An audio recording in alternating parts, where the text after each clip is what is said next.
नमस्कार दोस्तों, स्वागत है आपका हमारे शो बिजनेस बज में। मैं Mukesh Pandey, founder director of rupiapesa.com, एक बार फिर आपके सामने 3 दिग्गजों को लेकर के आया हूं अपने फील्ड के। आज हम उस सेगमेंट को टारगेट कर रहे हैं जो इंडियन इकोनॉमी में तकरीबन 7.1% का कंट्रीब्यूशन है और गवर्नमेंट चाहती है कि वो इंडस्ट्री 12% का कंट्रीब्यूशन इंडियन इकोनॉमी या जीडीपी में करे। हम आज हमारे साथ पैनलिस्ट में आमंत्रित है 3 गेस्ट ऑटोमोबाइल इंडस्ट्री से, क्योंकि इंडिया एक बहुत बड़ा प्लेटफॉर्म, एक बहुत बड़ा मार्केट है ऑटो इंडस्ट्रीज के लिए और आगे आने वाला समय बहुत ही उत्साहजनक है इस इंडस्ट्री के लिए। तो मैं पहले आपको मिलवाना चाहूंगा हमारे पैनलिस्ट से एक एक करके। आइए सबसे पहले जानते हैं मिस्टर SC गर्ग जी के बारे में, सुरेश चंद गर्ग जी के बारे में, जो कि डायरेक्टर है HGI ऑटोमोटिव प्राइवेट लिमिटेड के फरीदाबाद से। सुरेश जी। हाँ जी सर, कुछ बताएं आप अपनी कंपनी के बारे में। Yes sir, our company is HGI Automotives Private Limited. We are into pressure die cast components with machining, painting and all ready to assembly. We are suppliers to Maruti, LG and other two-wheeler parts. We are supplying tier 1 vendors of 4-wheeler and 2-wheelers and directly to LG. Our major customer is LG. We are supplying the parts for compressor and washing machine. और गर्ग साहब कितने time से कर रहे हैं ये business? We are into business for the last 27 years. 27 year, wonderful. तो दर्शकों, आपने जाना 27 साल का एक्सपीरियंस है SC गर्ग जी को ऑटोमोबाइल इंडस्ट्री में। तो दोस्तों, जो हमारे सेकंड पैनलिस्ट हैं, आइए मैं आपको उनसे मिलवाता हूं। वो है CA विकास गुप्ता जी, अश्व ऑटोमोटिव प्राइवेट लिमिटेड के फाउंडर। क्योंकि इंडिया की गवर्नमेंट जो है हमारे को इलेक्ट्रिक व्हीकल का बहुत प्रोत्साहन दे रही है और इनकी कंपनी अश्व ऑटोमोटिव गवर्नमेंट की उस मुहिम को आगे ले जाते हुए अपने बहुत सारे वर्टिकल खड़ा कर रहा है। तो आइए उन्हीं से जानते हैं उनके बिजनेस के बारे में। तो विकास जी, कुछ बताएं आप अपने बारे में और अपनी कंपनी के बारे में। धन्यवाद Mukesh ji for the introduction. My company name is Ashwa Automotive Private Limited. We are a 4-year-old company and we are into the manufacturing of electric 2-wheeler and 3-wheeler. Currently 24 such units wherein we are producing electric 2-wheeler and 3-wheeler, and we have a dealer distributor network of about 800 plus across 27 states and union territories of the country. जी, बहुत बढ़िया। तो दर्शकों, अब मैं आपसे मिलवाना चाहूँगा हमारे तीसरे गेस्ट मिस्टर सुजय चौरसिया जी से, जो कि डायरेक्टर हैं ऑक्सीजन ऑटोमोटिव प्राइवेट लिमिटेड में, और जानते हैं इनसे इनके बिजनेस के बारे में कि ये इनका बिजनेस की क्या एक्सपर्टीज है। नमस्कार और धन्यवाद मुकेश जी ये अवसर देने का हमें। तो मैं मैनेजिंग डायरेक्टर हूँ ऑक्सीजन ऑटोमोटिव प्राइवेट लिमिटेड का। ये एक स्टार्टअप है, 2019 में रजिस्टर हुई थी। हालांकि काम इसमें 2.5 साल पहले से चालू था मेरी प्रोप्राइटरी कंसर्न में। हम लोग बेसिकली इंडस्ट्री में जो इलेक्ट्रीकरण हो रहा है, स्पेशली लास्ट माइल कनेक्ट को लेके, अर्थात 2-व्हीलर्स हो गए, 3-व्हीलर्स हो गए, 4-व्हीलर्स हो गए, और आपने देखा होगा कि हम पेट्रोल से शिफ्ट करने की कोशिश कर रहे हैं इलेक्ट्रिक व्हीकल्स में। तो इसमें बहुत सारे गैप्स हैं। ये गैप्स पॉलिसी लेवल पे है, ट्रेनिंग लेवल पे है, कैपेसिटी लेवल पे है, कस्टमर अंडरस्टैंडिंग लेवल पे है और अल्टीमेटली कस्टमर सर्विसिंग लेवल पे है। तो हमारी कंपनी 4 मुख्य बिजनेस में एंगेज्ड है। सबसे पहली है ट्रेनिंग, जिसमें हम ऑटोमोबाइल स्किल डेवलपमेंट कॉरपोरेशन और electoral sectoral skill council of India के साथ जॉइंटली कंटेंट बना रहे हैं जो कि ट्रेनिंग रिलेटेड है। और ये ट्रेनिंग हम उस सेगमेंट को दे रहे हैं जिसको कि ना तो स्कूल कॉलेज एड्रेस करता है, ना ही फिलहाल कोई इंस्टीट्यूट एड्रेस करता है, वो है रोड साइड मैकेनिक।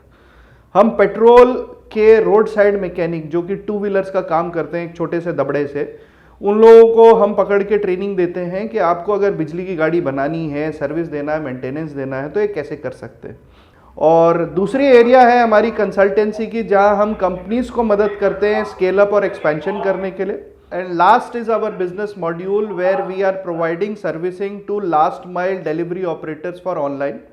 जो फ्लिपकार्ट, बिग बास्केट, अमेजन में बिजली की गाड़ियां चल रही हैं होम डिलीवरी करने के लिए, उसमें इन वारंटी, विदाउट वारंटी गाड़ियों की हम सर्विसिंग करते हैं। दिल्ली NCR में हमारा सबसे बड़ा ऑपरेशन है और हम 1500 से 1600 गाड़ियों का एक्टिव सर्विस और मेंटेनेंस सिर्फ इलेक्ट्रिक फील्ड में कर रहे हैं। तो ये हमारा व्यापार है सर। बहुत बढ़िया।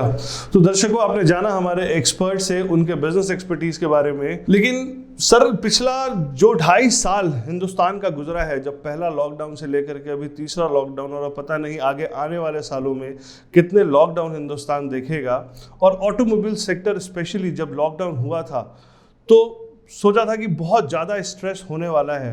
तो मैं समझूंगा अभी एक एक करके, क्योंकि इंडिया जिस तरीके से बात कर रही है कि हम इलेक्ट्रीकरण की तरफ जा रहे हैं, तो जो वो मैन्युफैक्चरर हैं सुरेश चंद्र गर्ग जी जैसे, जो कि मैन्युफैक्चर करते हैं स्पेयर पार्ट्स मारुति या एलजी या होंडा जैसी कंपनीज के लिए, वो क्या अपने बिजनेस के में देख रहे हैं, या वो 2.5 साल में उन्होंने क्या इनोवेशन अपनाए हैं अपने बिजनेस में। तो आइए मैं जानता हूँ सबसे पहले सुरेश चंद्र गर्ग जी से। सर नमस्कार।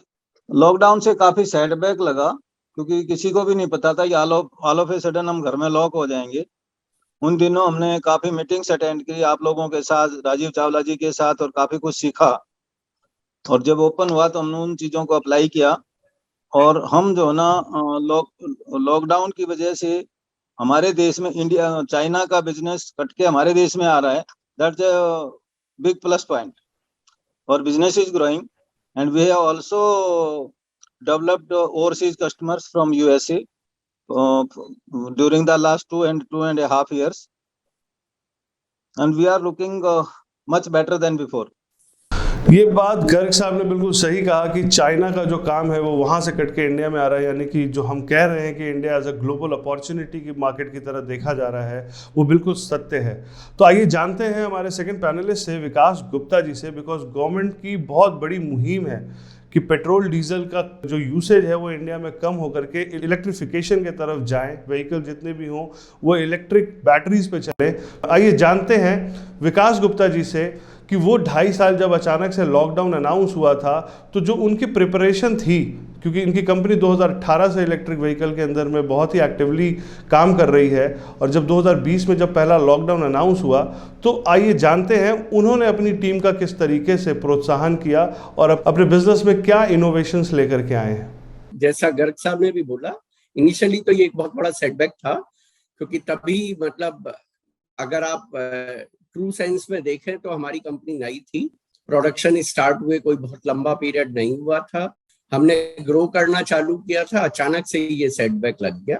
और उस सेटबैक से को कैसे डील किया जाए तब पता नहीं था, क्योंकि जिंदगी में कभी लॉकडाउन जैसी कोई चीज देखी नहीं थी, ना कभी सोची थी। तो इनिशियली कुछ 10-15 दिन तो हमें उसको समझने, सोचने, जानने में लग गए, बट उसके बाद हमने अपने लिए स्ट्रेटजी बनानी चालू की, और हमने देखा और सोचा कि जो चीजें जिनके ऊपर हम उस पीरियड में ध्यान नहीं दे पा रहे हैं, जिस पीरियड में सारा फोकस प्रोडक्शन के ऊपर है, सारा फोकस सेलिंग के ऊपर है, तो अभी ना तो प्रोडक्शन हो पा रहा था, ये फिजिकल एक्टिविटी थी, एसेंशियल आइटम्स में आती नहीं थी, तो उसको हम कर नहीं सकते थे, और ना ही उसको हम कुछ फिजिकली प्लान कर सकते थे। तो हमने अपने बहुत सारे ऐसे काम किए जिनकी वजह से हम, जब ये लॉकडाउन खत्म हुआ तो हम वेल प्रिपेयर्ड थे, और हम उसके बाद की जो सिचुएशन है उसको बहुत अच्छे से डील कर पाए। हमने अपनी पूरी मॉडलिंग की, हमें किस तरीके से यूनिट्स लगानी है, किस ज्योग्राफीज में यूनिट्स लगानी है, किस टाइप की यूनिट्स लगानी है, डीलर डिस्ट्रीब्यूटर अगर बनाने हैं तो किन को बनाना है, कैसे बनाना है, प्रोडक्शन को अगर उस कैपेसिटी पे ले जाना है तो किस लेवल की प्लानिंग करनी पड़ेगी। ये सारी चीजों के ऊपर काम किया और बहुत अच्छा काम किया। जो भी हमारा स्टाफ था उन सबको हमने बोला कि आप अपने कोर स्ट्रेंथ अभी भूल जाइए, क्योंकि बहुत सारा स्टाफ प्रोडक्शन रिलेटेड स्टाफ था, और अगर वो सिर्फ ये सोच के कि हम प्रोडक्शन ही कर सकते हैं, अगर हम उनको यूटिलाइज नहीं कर पाते तो उनकी भी प्रतिभा का सही आकलन नहीं हो पाता, और दूसरा हमको भी बहुत अच्छी आउटपुट नहीं मिल पाती। हम किसी भी स्टाफ को हमने अपने से अलग नहीं किया, सारे स्टाफ को साथ लेके चले और उनसे जिस भी एरिया में जिससे जो कंट्रीब्यूशन हो सकता है वो कराया। अगर आप बात करते हैं नंबर्स की, तो हम 10 डीलर डिस्ट्रीब्यूटर के नंबर पर बैठे हुए थे जब हमारा पहला लॉकडाउन लगा था।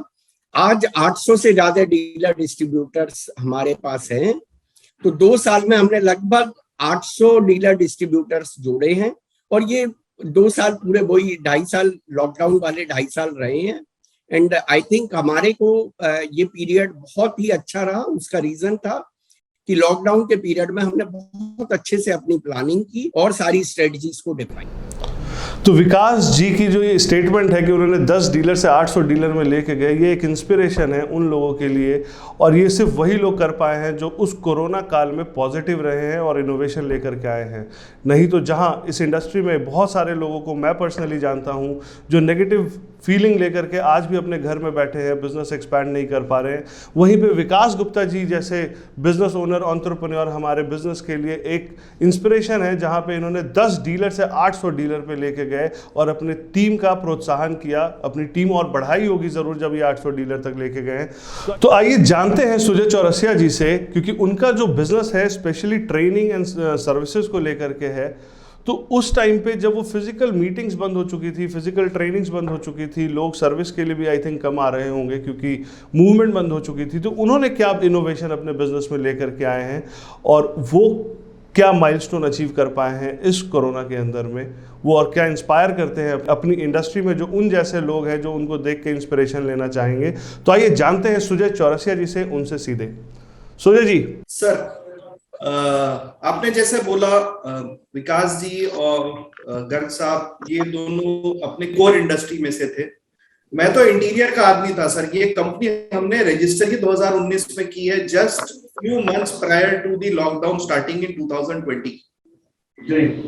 तो we were in early stages. मेरा कोर बिजनेस जो है एक सेपरेट लाइन ऑफ बिजनेस था। We were more into furnitures, interiors and manufacturing, and we were planning to enter into this. तो हमने तो पूरी कंपनी ही खड़ी की है। हमारा फर्स्ट ईयर का रेवेन्यू मुश्किल से 25,000 था।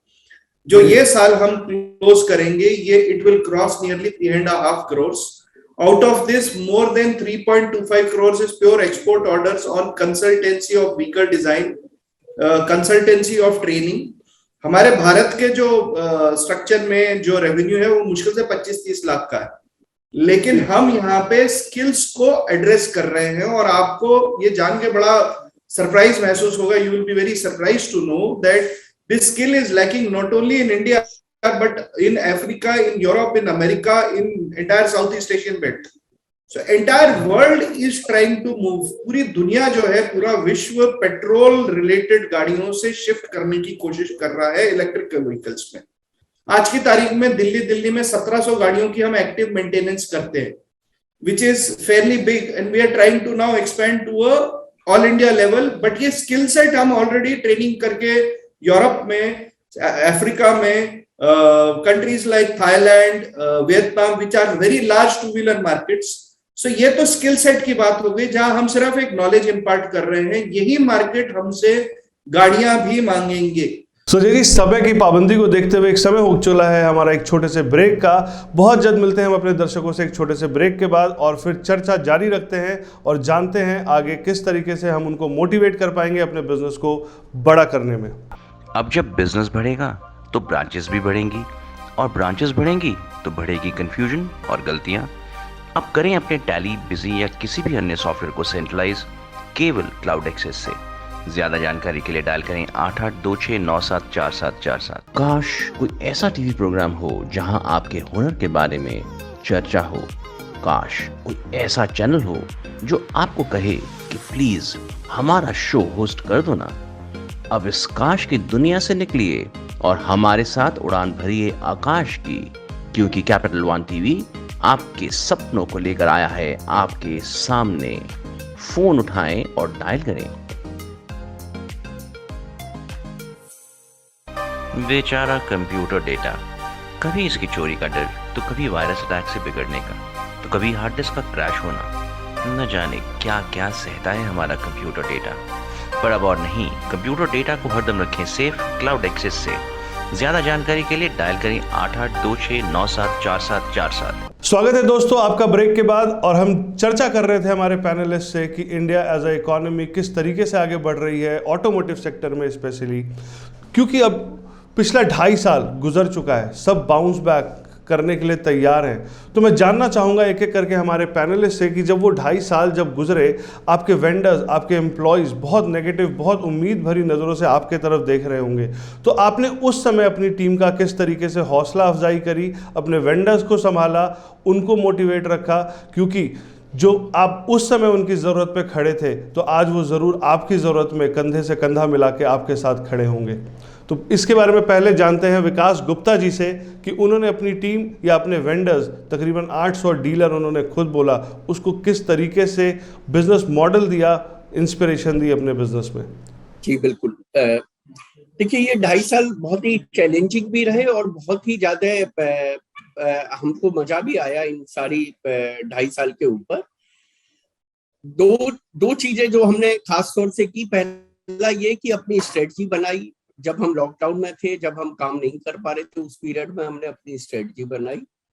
दूसरा काम ये किया कि हमने किसी भी स्टाफ को, किसी भी टीम मेंबर को रिट्रेंच नहीं किया, किसी को भी जॉब से निकाला नहीं, सारे स्टाफ को रिटेन किया। रादर आज की तारीख में लगभग 2000 लोगों को हम एम्प्लॉयमेंट देते हैं, डायरेक्टली और इनडायरेक्टली। तो उनको मोटिवेट करने के लिए पहला तो ये कि भी लॉकडाउन में भी किसी को नहीं निकाला गया, तो लोगों को हमारे साथ एसोसिएशन लगा, हमारे साथ अटैच, एक भरोसा जागा आपके साथ। दूसरा, उन्होंने ये देखा कि हमने स्ट्रेटजी बनाई है कैसे इन सिचुएशन से डील किया जा सकता है। तो सारे लोग, हम और हमारा सारा स्टाफ दुगने जोश के साथ लगे और आज जो भी अचीव किया है उसमें सभी लोगों का सहयोग रहा है। तो जो हमारे भारत सरकार का कहना है सबका साथ सबका विकास, इस मूल मंत्र को अपनाते हुए विकास गुप्ता जी ने विकास करी है अपने बिजनेस में और उनके नाम में भी विकास है। What a coincidence. अब मैं जानना चाहूँगा सुरेश चंद्र गर्ग जी से, क्योंकि उन्होंने बोला 8 महीने में उन्होंने अपनी पिछली टर्नओवर को अचीव किया, तो इन्होंने भी अपनी बिजनेस में क्या स्ट्रैटेजी को इम्प्लीमेंट किया। अपने वेंडर्स, इनके साथ काफ़ी वेंडर्स जुड़े हुए हैं जो कि छोटे छोटे स्पेयर पार्ट्स के डीलर हैं, उनको किस तरीके से प्रोत्साहित किया, आइए जानते हैं सुरेश चंद्र गर्ग जी से। सुरेश जी, हमने अपने वेंडर्स को सपोर्ट किया, बैंकों से GCL लेकर के हम we are thankful to government of India जो GCL को इंट्रोड्यूस किया, क्योंकि उसमें कैश क्रंच काफी आ गया था। बिकॉज जो sales were not there, our limits were empty, idle, we were not able to use it because it was on the base of bill discounting. Then we got GCL and some TOD from bank, and we supported all of our vendor and pay off their dues. और sir, जो आपने बोला 8 महीने में आपने turnover अपनी achieve करी, तो उस समय टीम को क्या हौसला करा कि भाई, क्योंकि समय कम है, 12 महीने का काम आपने 8 महीने में किया, 4 महीने कम थे, तो उस समय अपनी टीम को क्या इंस्पायर किया कि वो कितनी मेहनत अपनी बढ़ाएं, क्योंकि वर्क आज अपने बढ़ाए होंगे ज़रूर, तब जाकर के आपने पूरे 12 महीने का काम 8 महीने में कंप्लीट किया। उस समय क्या इंस्पायर किया आपने अपनी टीम को? हमने उनको लॉकडाउन के बदले में पेमेंट किया, किसी का हमने पेमेंट काटा नहीं, उनको कुछ एडवांस दे करके और सबको जो ना अपने साथ रखा, हमने किसी को भी रिट्रेंच नहीं किया। आज भी सारा स्टाफ, सारे एम्प्लॉयज मेरे साथ हैं and we are working very hard. बहुत बढ़िया। तो जैसा कि गर्ग साहब ने बोला, गवर्नमेंट की जो स्कीम थी ECGLS कोविड इमरजेंसी फंड की, उसने बहुत सपोर्ट किया बिजनेस ओनर्स को अपने स्ट्रैटेजी में खड़े रहने के लिए, अपने बिजनेस को एक्सपैंड करने के लिए। और यस, वो बहुत ही बढ़िया मुहिम थी। 3 लाख करोड़ का पैकेज जो गवर्नमेंट ने अनाउंस किया था कोविड इमरजेंसी फंड को लेकर के, और इस बजट में भी इसकी कुछ इंक्रीमेंट करी है हमारे फाइनेंस मिनिस्टर ने, वो भी बहुत सराहनीय है। तो आइए जानते हैं हमारे तीसरे पैनलिस्ट से, सुजय जी से, क्योंकि इन्होंने बिजनेस शुरू किया, 2 महीने बाद लॉकडाउन हो गया, पहले साल की टर्नओवर सिर्फ 25,000, फिर अभी तक 3.5 करोड़, ये अपने आप में एक माइलस्टोन है। इन्होंने उस समय जब इन्होंने बिजनेस शुरू किया, अचानक लॉकडाउन, बहुत नेगेटिव फीलिंग आई होगी कि भाई बिजनेस अचानक बंद हो गया शुरू करते ही। इन्होंने उस मानसिकता को उस समय कैसे संभाला और अपनी टीम को किस तरीके से मोटिवेट किया, ये जानते हैं उनसे। सर, सही बोल रहे हैं, हम कहीं ना कहीं लकी भी थे इसमें, क्योंकि जब लॉकडाउन हुआ तो काफ़ी मैन्युफैक्चरिंग साइड की इंडस्ट्रीज़ को बहुत धक्का लगा। हम सर्विस साइड की इंडस्ट्री में, जब मैं सर्विस साइड बोलता हूँ, बेसिकली हमारा जो मेन रेवेन्यू है वो सर्विसेज से आता है, और सर्विसेज में हम लोगों को जो मेजर रेवेन्यू मिल रहा था वो था फ्लिपकार्ट, बिग बास्केट और अमेजन में लगी हुई गाड़ियों का। तो हमारे तो मैकेनिक्स को घर से निकाल के ले जाया जाता था कि भाई कि हमें डिलीवरी करनी है, और from a team size of less than 5 people, today we are more than 50 people, so this has literally happened during the lockdown. Probably हमारी किस्मत अच्छी थी या सर्विसेज में लिखा था कि हमने इतना रैपिड एक्सपेंशन देखा है, plus we are sitting on a line of business of electric vehicles which suddenly has seen a maximum expansion, जो कि हम मार्केट में भी एक्सपेंशन कर रहे हैं. It that helped us. Obviously government schemes have helped us. हमने इस दौरान एक्चुअली एक्सपेंशन किया है. From a team of less than 5 we have actually grown to more than 50 and we plan to go to more than 500 this financial year, this coming financial year. This is purely on service, consultancy, training and last mile servicing. This does not include indirect, which is more than 700 to 800 engagement modules for servicing. तो हमें lockdown के period में एक ऐसा तबका, एक ऐसा segment मिला जिसमें हमें एक्चुअली ग्रोथ मिली है, और हम इलेक्ट्रिक व्हीकल्स के एक सेगमेंट को, ऑटोमोबाइल्स के सेगमेंट को, जिसमें हमें हिंदुस्तान का बहुत अहम मतलब किरदार नजर आता है वर्ल्ड लेवल पे. I am not talking only deployment in India, I am talking at the world stage. So we feel that it's a very very bright future with the government schemes, especially in the MSME segment, financial segments. आपको जैसा कि पता है automobile segment is a very cash guzzling segment. आपको बहुत capital की जरूरत पड़ती है इसको आगे चलाने के लिए. Right from production to dealer distribution onwards to retail customer, हर पॉइंट पर आपको फाइनेंस की जरूरत है. So we see there is a huge scope of growth which is already there coming towards India, और हम एक बहुत ही सुनहरे भविष्य की तरफ अग्रसर है. तो जैसा कि आपने सुना दर्शकों, तीनों पैनलिस्ट का एक ही कहना है कि उन्होंने पॉजिटिविटी को नहीं छोड़ा. पॉजिटिविटी एक इकलौता मूल मंत्र रहा है कोरोना के अंदर में उन बिजनेस ओनर्स के लिए जिन्होंने बिजनेस एक्सपैंड करा है, क्योंकि इंडियन मार्केट एक ग्लोबल अपॉर्चुनिटी मार्केट की तरह देखा जा रहा है, और ये अपॉर्चुनिटी है सारे बिजनेस ओनर्स के लिए एक बारी एकजुट होकर के एक लक्ष्य को प्राप्त करने में लगने के लिए. और मैं जानना चाहूँगा कि जो उन्होंने अपने बिजनेस को आगे 1 साल या 5 साल में एक लक्ष्य ज़रूर बनाया होगा कि इस ग्लोबल अपॉर्चुनिटी को कैसे इनकैश करना है, और ये भी जानना चाहूँगा कि उस अपॉर्चुनिटी को इनकैश करने के लिए रुपया पैसा और उसकी टीम उनकी किस तरीके से मदद कर सकती है. पहले मैं जानना चाहूँगा विकास गुप्ता जी से, क्योंकि उनकी जो इंडस्ट्री है द मोस्ट बूमिंग इंडस्ट्री है, क्योंकि गवर्नमेंट भी बहुत सपोर्ट कर रही है. तो आगे आने वाला 5 साल वो किस तरीके से अपने बिजनेस को देखते हैं और उनको क्या चैलेंजेस आ सकते हैं जो हम वो रुपया पैसा के थ्रू सॉल्व करवा सकते हैं. तो मुकेश जी, कुछ नंबरों के साथ मैं शुरुआत करना चाहूंगा. 83 लाख हमारी टर्नओवर थी, जो कि 19-20 फाइनेंशियल ईयर में थी. उससे हम 3.2 करोड़ की टर्नओवर पहुंचे थे 20-21 फाइनेंशियल ईयर, और आज अभी तक हम करीब 47 करोड़ की टर्नओवर कर चुके हैं. तो मुझे लगता है बिल्कुल सेम इसी पैटर्न पे अगले 2 से 3 साल और ग्रोथ रहनी है इस इंडस्ट्री के अंदर, और हम उस ग्रोथ को कैप्चर करने के लिए हर तरीके से तैयार हैं. हर तरीके से हमारी तैयारी है. rupiapesa.com एक इसमें बहुत बड़ा किरदार निभाने वाला है. उसका कारण ये है कि ये इंडस्ट्री जितना वर्किंग कैपिटल इंटेंसिव इंडस्ट्री है, जितना पैसा हम वर्किंग कैपिटल में डाल देंगे, मोटा मोटा थंब रूल से उससे डबल की हम टर्नओवर कर सकते हैं. तो अगर मैं आज 10 करोड़ रुपये डाल सकता हूँ, तो महीने में मैं 20 करोड़ रुपये की टर्नओवर कर लेना मेरे लिए कोई बहुत बड़ी बात नहीं है. डिमांड की किसी तरीके की कोई कमी नहीं है, बट जो कमी है वो है कि क्या मैं वर्किंग कैपिटल पे पैसा डाल सकता हूं कि नहीं डाल सकता, और उसमें मुझे लगता है rupiapesa.com बहुत मदद करने वाला. 100% सर, रुपया पैसा एक मिशन पे है अपने MSME को ग्रो और एक्सपैंड करने में हेल्प करने के लिए without any constraint of working capital. तो दर्शकों, जानते हैं सुजय चौरसिया जी से कि जिस तरीके से इंडिया एक ग्लोबल अपॉर्चुनिटी की तरफ जा रही है, उनको भी बिजनेस अभी एक्सपैंड करना है. बहुत सारी वर्किंग कैपिटल की रिक्वायरमेंट होगी, बहुत सारी पॉलिसीज चाहते होंगे वो भी जो गवर्नमेंट की तरफ से और भी इंट्रोड्यूस हो.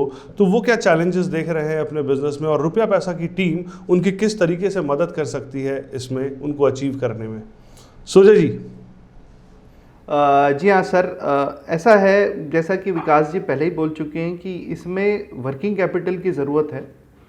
सिर्फ वर्किंग कैपिटल की ही ज़रूरत नहीं, इसमें कंज्यूमर फाइनेंस की ज़रूरत भी है, और जो चैनल होता है उसको भी वर्किंग कैपिटल चाहिए अपने ट्रेड बिजनेस को बढ़ाने के लिए. मसलन कि हम एक रोड साइड मैकेनिक के साथ काम कर रहे हैं जिसके पास बकायदा दुकान अपनी है, उसने GST नंबर भी निकाला हुआ है, उसको भी वर्किंग कैपिटल की ज़रूरत चाहिए, क्योंकि उसको स्पेयर्स चाहिए, कंपोनेंट्स चाहिए, बैटरी चाहिए, सेल चाहिए, मोटर चाहिए, कंट्रोलर चाहिए, पार्ट्स, प्लास्टिक के कंपोनेंट्स चाहिए, जिसमें इन्वेंट्री का पैसा लगता है. ठीक है। इसी मोटर मैकेनिक से हम जो quicker switch over to electric vehicles using retrofitting as a standard equipment, तो इसमें एमएसएमई लोन्स लगेंगे उन्हें। हमने देखा हुआ है कि मैकेनिक के लिए गवर्नमेंट ने बाकायदा पॉलिसी निकाली हुई है, it's treated equivalent of manufacturing activity, और 1.5 लाख से 9.5 लाख, बहुत ज़्यादा फिगर नहीं है, 1.5 लाख टू 9.5 लाख की इनकी कैपिटल रिक्वायरमेंट रहती है। यही चीज़ आप कंज्यूमर साइड में देखोगे तो कंज्यूमर फाइनेंस चाहिए, क्योंकि ऑटोमोबाइल चाहे स्कूटर हो चाहे कार हो, वो ऑटोमोबाइल फाइनेंस के बगैर बिकती नहीं है, कंज्यूमर फाइनेंस के बगैर बिकती नहीं है। हम इलेक्ट्रिक व्हीकल्स वालों को थोड़ा सा मतलब गवर्नमेंट ऑब्वियसली स्कीम्स और सब्सिडीज तो काफ़ी दे रही हैं, but if you look at the banking side of it, the rate of interest for electric vehicle is significantly higher than the rate of interest for petrol vehicles. There are some challenges on the banking side which we agree, क्योंकि वो उनको manufacturers का guarantee चाहिए, वो शायद विकास जी जैसे manufacturers को आगे आके देना पड़ेगा। But we see a huge role for rupepaisa.com in all 3 segments, that is, 1 on the manufacturing side, second is consumer finance, third is जो चैनल है उसको सर्विस कर रहा है उनके साथ। थैंक यू सुजीत जी, जो आपने इनपुट दिया है, आपके इस इनपुट को मैं ज़रूर अपने बैंकिंग फ्रेटर्निटीज़ में अपने दोस्तों को लेके पास लेके जाऊंगा, और देखते हैं कि बैंक क्या अप्रोच लेके आती है, क्या रेट ऑफ इंटरेस्ट में रिबेट लेकर के आती है। जो आपने डिफरेंस बताया है इलेक्ट्रिक व्हीकल और पेट्रोल व्हीकल में जो डिफरेंस है उसकी क्या वजह है, तो जानना चाहूँगा आप एससी गर्ग जी से, क्योंकि उनका रोल बहुत इंपॉर्टेंट है, क्योंकि फरीदाबाद इंडस्ट्रियल एसोसिएशन के बहुत जाने माने नाम हैं, और वहाँ पे maximum industry specially auto spare parts की मैन्युफैक्चरिंग करती है ओईएम के लिए। और क्योंकि इंडिया अब इलेक्ट्रिफिकेशन की तरफ जा रहा है, तो बहुत संक्षिप्त में चाहेंगे कि एससी गर्ग जी बताएं अपने उन बिजनेस ओनर्स को जो उनके साथ जुड़े हुए हैं, कि आगे आने वाला 10 साल 5 साल किस तरीके से वो अपने बिजनेस में देख रहे हैं, और उनको क्या मैसेज देना चाहेंगे, अपने बिजनेस में क्या चेंजेस लेकर के आएँ, और रुपया पैसा टीम उनको किस तरीके से मदद कर सकती है वर्किंग कैपिटल या उनकी बात को सीनियर अथॉरिटीज तक पहुंचाने के लिए। सर, मैं पहले ये कहना चाहूंगा कि ईवी से मेरे बिजनेस पर कोई खास फर्क नहीं पड़ेगा, because I am not making an engine parts. 2 wheeler और 4 व्हीलर के लिए वो लेकिन आपसे रिलेटेड और भी इंडस्ट्रीज होंगी सर जो इंजन पार्ट्स वगैरह बना रही हैं, तो उनको क्या संबोधन करना चाहेंगे? वो भी एक बहुत इंपॉर्टेंट मैसेज जाएगा आपके तरफ से। उनके लिए ये मैसेज है कि अपने बिजनेस को डाइवर्सिफाई करें, क्योंकि as far as our industry is concerned, we are not meant for automobile sector, we can make parts for anybody, any industry. तो आपने वो डाइवर्सिफिकेशन ऑलरेडी कर ली है? I am already in diversification. मैं जो ना मल्टी प्रोडक्ट्स मेरे पास हैं। बहुत बढ़िया।